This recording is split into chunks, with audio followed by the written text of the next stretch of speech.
अस्सलाम वालेकुम व्यूवर्स, कैसे हैं आप सब। उम्मीद करता हूँ सब बाखैर आफियत होंगे। व्यूवर्स, आज एक न्यूरोलॉजिकल डिसऑर्डर है, यानी जो आसाबी एक तकलीफ़ होती है कि जो हमारे नर्व्स में हो जाता है और हमारी डेली जो लाइफ है उसकी वजह से बहुत मुतासर होती है।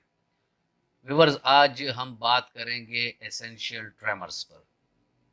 इसको अगर आप आम उर्दू में समझना चाहें तो राशा जिसे बोलते हैं, यानी हाथों का कपकपाना या कांपना। ये एक ऐसी बीमारी है कि जिसको अक्सर हमारे लोग पार्किंसनिज्म से कंफ्यूज कर देते हैं। जो एसेंशियल ट्रेमर्स हैं, ये और पार्किंसनिज्म में फ़र्क होता है, और वो बड़ा फ़र्क जो है वो यही है कि ये उस वक्त राशा होता है जब आप कोई काम करने के लिए हाथ उठाते हैं तो ये राशा स्टार्ट हो जाता है। पार्किंसनिज्म में अगर हाथ ढीले हों, जिस्म ढीला हो, फिर भी उसमें ट्रिमर्स और जो कोऑर्डिनेशन का ना होना ये उसमें पाया जाता है।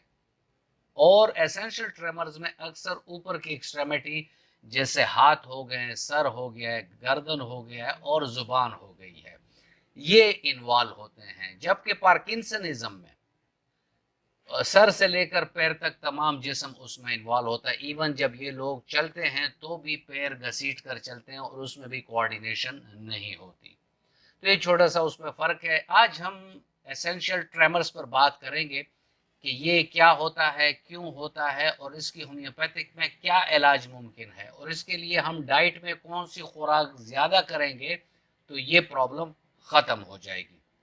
व्यूवर्स, इस पर बात करेंगे। लेकिन अगर आप मेरे चैनल पर नए हैं और अभी तक आपने चैनल को सब्सक्राइब नहीं किया तो चैनल को सब्सक्राइब कर दें और बेल आइकन दबा दें, ताकि इस तरह की मुफीद वीडियोस आप लोगों को वक्तन फ़वक्तन मिलती रहें।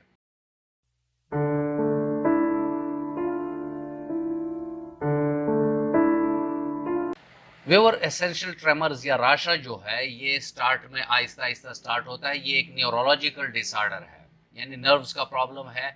और अभी तक साइंटिस्ट किसी भी हतमी नतीजे पर नहीं पहुंचे कि ये क्यों हो जाता है।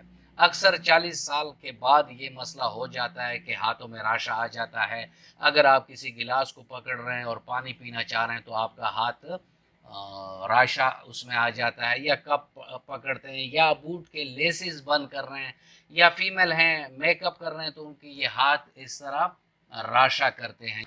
और इसके बारे में जो मेन बात है वो ये है कि न्यूरोलॉजिकल जितने भी डिसऑर्डर्स हैं ये इसके पीछे जेनेटिक्स इन्वॉल्व होती है कि जो जीन्स आपके इस काम के लिए रिस्पॉन्सिबल होते हैं कि कब वॉलंटियरली अपने मसल्स या लिम्स या किसी जिस्म के हिस्से को आपने हिलाना है और कब उसको नहीं हिलाना, तो वो जीन्स ये काम करना छोड़ देते हैं या कम कर देते हैं, तो जिसकी वजह से राशा डेवलप हो जाता है। ये सिर्फ सर, गर्दन या हमारी जुबान या हाथों में नहीं होता, आंखों में भी पड़कन होती है, यानी वैसे ही एक आंख आपकी पड़क रही होती है, या जो हमारे लिप्स के किनारे हैं ये पड़कन उसमें आ जाती है।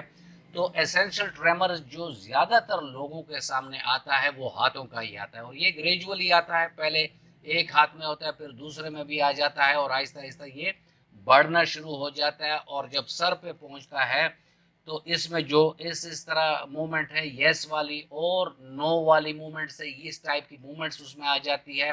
अगर ये लोग कोई बात करेंगे तो उनकी ज़ुबान में अगर ये राशा टाइप या ट्रेमर्स होते हैं तो वो बात आप समझते भी नहीं हैं।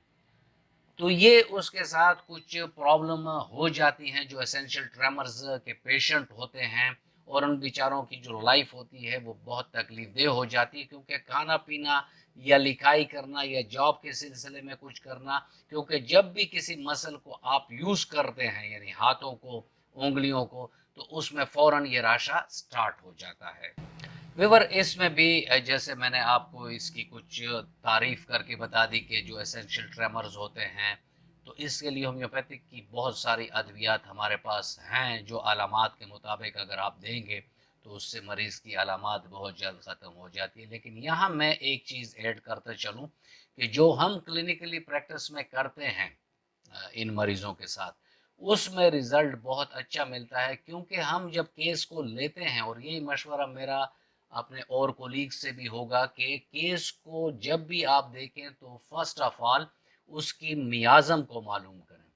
तो मियाज़म जैसे ही मालूम होता है और उस मियाज़म के मुताबिक फर्स्ट रेमेडी आप उसको मियाज़मेटिक देते हैं, और उसके बाद जब आप अलामती दवाई देते हैं और उसमें हमारी ज़्यादा मेडिसिन यूज़ भी नहीं होती, जो एसेंशियल ट्रेमर्स के केसेस हैं उसमें हमारे हार्डली 3 मेडिसिन या 4 मेडिसिन ही यूज़ होते हैं।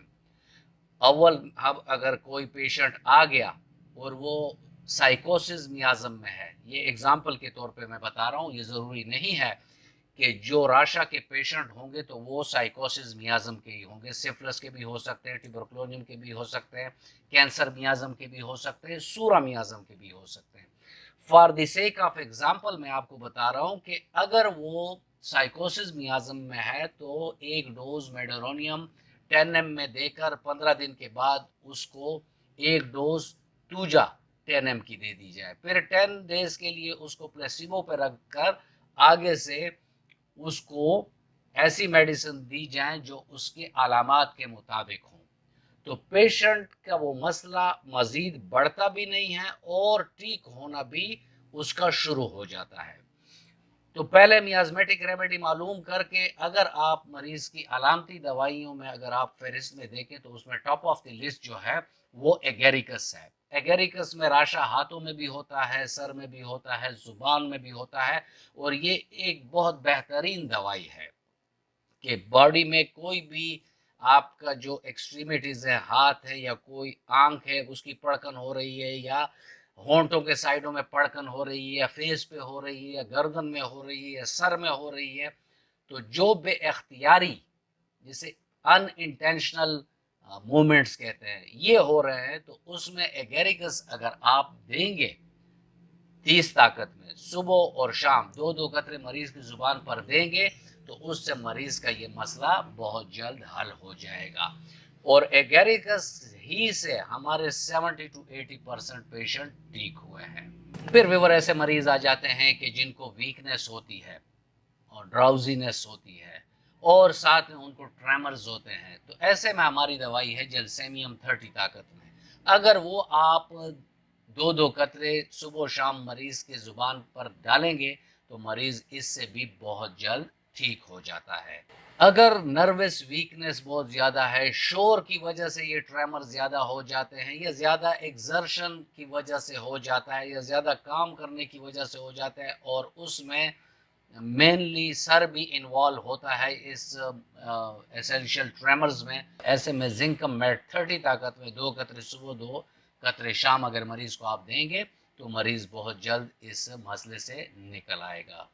इसके अलावा व्यूअर्स ऐसे मरीज जिनका नर्वस सिस्टम बहुत सप्रेस रहा हो due to tension, anxiety, depression, क्योंकि इन वजूहात की वजह से भी एसेंशियल ट्रेमर्स होते हैं, तो ऐसे मरीजों को अगर आप कालीफॉस 6 देंगे, 3-3 गोलियां सुबह दोपहर शाम, तो इससे भी उनका मसला बहुत जल्द ठीक हो जाएगा, क्योंकि कालीफॉस एक बहुत बेहतरीन ब्रेन एंड नर्व टॉनिक भी है। तो इसके और अलामती दवाई के साथ अगर आप ये देंगे तो मरीज विद इन नो टाइम शिफायाब हो जाएगा। फूड टिप्स में व्यूअर्स मैंने जैसे अक्सर आपसे कहता रहता हूँ कि एंटीऑक्सीडेंट वाली ग़िज़ाएँ जो होती हैं वो अक्सर नर्वस सिस्टम में और ब्रेन में ये इसका काफ़ी अच्छा रोल है। तो यहाँ मैं आपको चंद खुराकें बताऊंगा, और वो खुराकें अगर आप इन मरीज़ों को सजेस्ट करके देंगे तो इससे उनका नर्वस सिस्टम भी मजबूत होगा, उनके बॉडी में जो ऑक्सीडेशन का प्रोसेस है, तोड़ फोड़ वाला प्रोसेस है, वो भी चेक होगा, और मरीज मजीद कॉम्प्लिकेशन की तरफ नहीं जाएगा। इसमें व्यूअर्स याद रखें, सबसे पहले जो खुराक है वो है सोलोमन फिश, या अगर वो ना मिले तो कोई भी फिश होता है अगर है तो वो ऐसे मरीजों के लिए बेहतरीन है। ऑलमंड्स हैं यानी जो बादाम हैं, तो ऐसे मरीजों को अगर आप 3 बादाम सुबह और 3 शाम को देंगे तो भी उनको काफ़ी इससे हेल्प मिलेगी।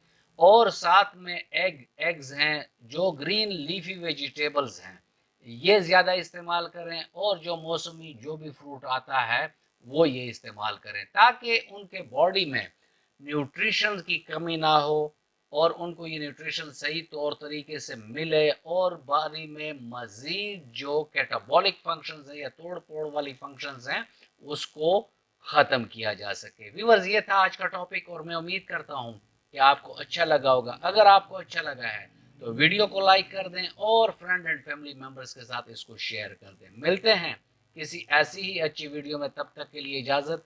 अल्लाह हाफिज़।